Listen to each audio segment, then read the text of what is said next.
Assalamualaikum warahmatullahi wabarakatuh. Selamat siang dulur-dulur mahat semuanya. Kembali lagi di channel YouTube kami, Kang Rafiq TV. Channel edukasi dan inspirasi. Kesempatan kali ini, Kang Rafiq TV akan menyajikan program unggulan kami, yaitu Fikih Ibadah. Di program Fikih Ibadah ini, Kang Rafiq akan melanjutkan materi sebelumnya, yaitu tentang macam-macam najis dan cara menyucikannya. Nah, dulur-dulur maut semuanya, kemarin Kang Rafiq telah mengkaji najis mukhafafah. Nah, hari ini Kang Rafiq akan mengkaji najis mutawasithah.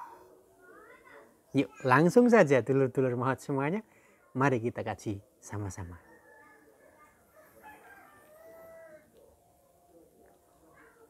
Kemarin kita telah mengetahui bahwa pembagian najis ada 3. Yang pertama najis mukhafafah, yang kedua najis mutawasithah, dan yang terakhir najis mughalladah. Kita akan berbicara terkait dengan najis mutawasithah. Najis mutawasithah, kalau menurut bahasa, adalah kotoran. Najis itu adalah kotoran. Mutawasithah sedang. Contoh dari najis mutawasithah itu adalah kencing, kotoran. Kemudian madhi, wadi. Nah, pertemuan besok kita akan mengkaji apa itu madhi, apa itu wadi. Sekarang fokus kita hari ini adalah najis mutawasithah. Najis mutawasithah itu sering kita jumpai. Contoh kecil ketika kita bepergian.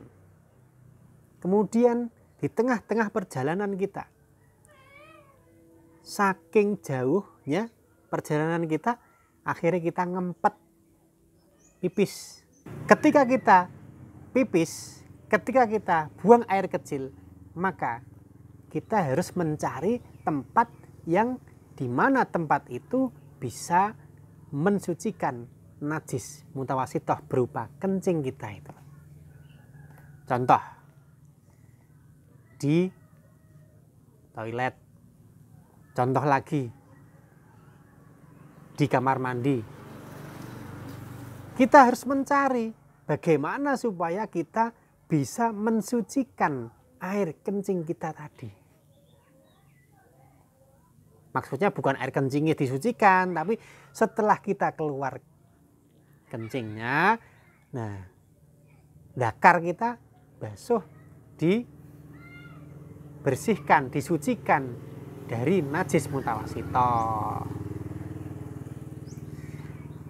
Kalaupun toh tidak bisa dan tidak ditemukan air untuk menyucikan najis yang mengenai diri kita, maka kita harus melakukan yang namanya istinja.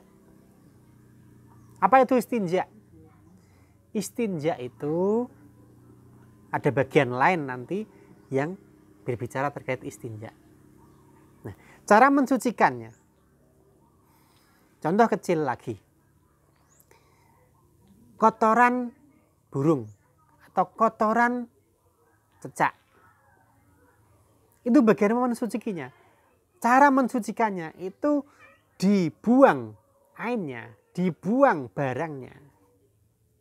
Oleh karena itu najis mutawasithah itu dibagi 2. Ada najis mutawasithah yang berupa ainiyah.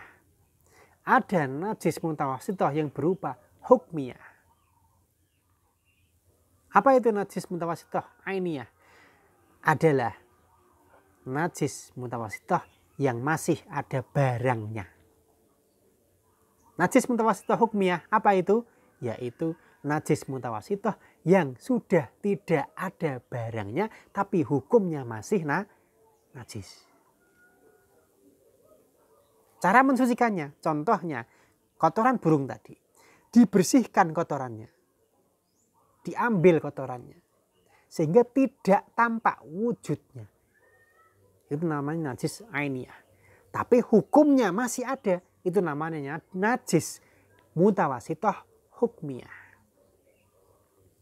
Ketika masih ada najis mutawasitoh hukmiyah, maka kita basuh dengan air yang mengalir. Sudah suci itu. Contoh lagi, ketika kita mencuci baju itu bajunya dulu ditaruh di bak mandi, baru dikasihkan air, baru dituangi air. Kalau sebaliknya, airnya dulu dituang, baru pakaian dimasukkan ke air tadi, maka najis. Hukumnya najis. Kalau bajunya najis. Beda lagi kalau umpama baju najis, kita bersihkan najisnya, kemudian kita taruh di bak, kita tuangkan air, maka sudah suci. Meskipun tidak diberi sabun pewangi.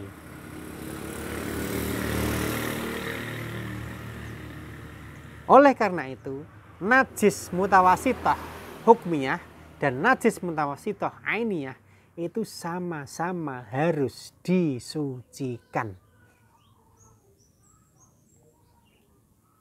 Harus disucikan.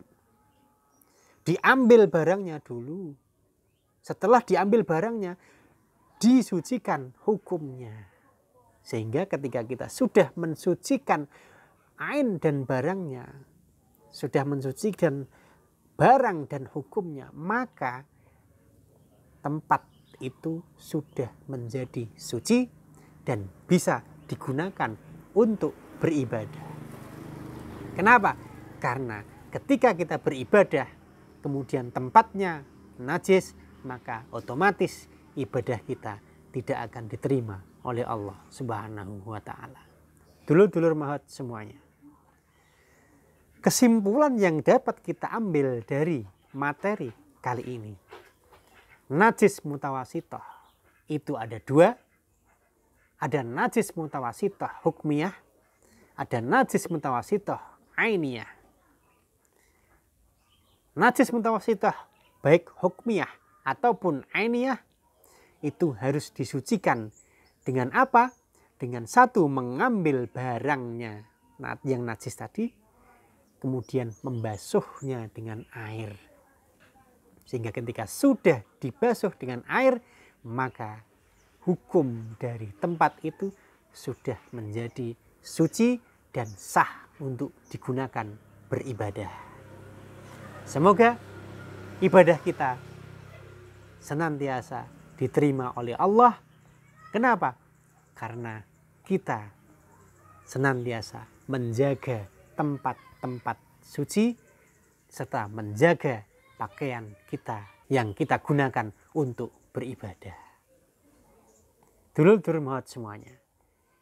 Demikian kajian tentang materi bersuci dengan tema macam-macam najis dan cara menyucikannya. Semoga program fikih ibadah yang Kang Rafiq sajikan bisa menambah ilmu dan pengetahuan dulur-dulur mahat semuanya terhadap materi bersuci. Channel Kang Rafiq TV akan mengadakan diskusi online melalui grup WA. Ikuti ya. Jangan sampai ketinggalan. Ikuti ya diskusi online tersebut. Tentang apa? Tentang fikih wanita. Dengan tema mengenal haid dan istihadah. Info lebih lanjut akan disampaikan oleh admin Kang Rafiq TV.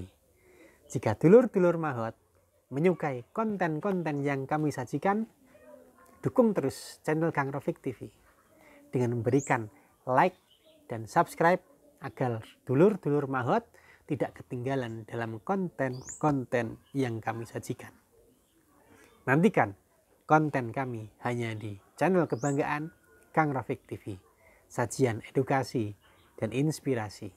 Semoga channel Kang Rafiq TV dapat memberikan inspirasi dulur-dulur Mahot semuanya dan bermanfaat untuk kehidupan kita di dunia dan akhirat. Salam edukasi dan inspirasi.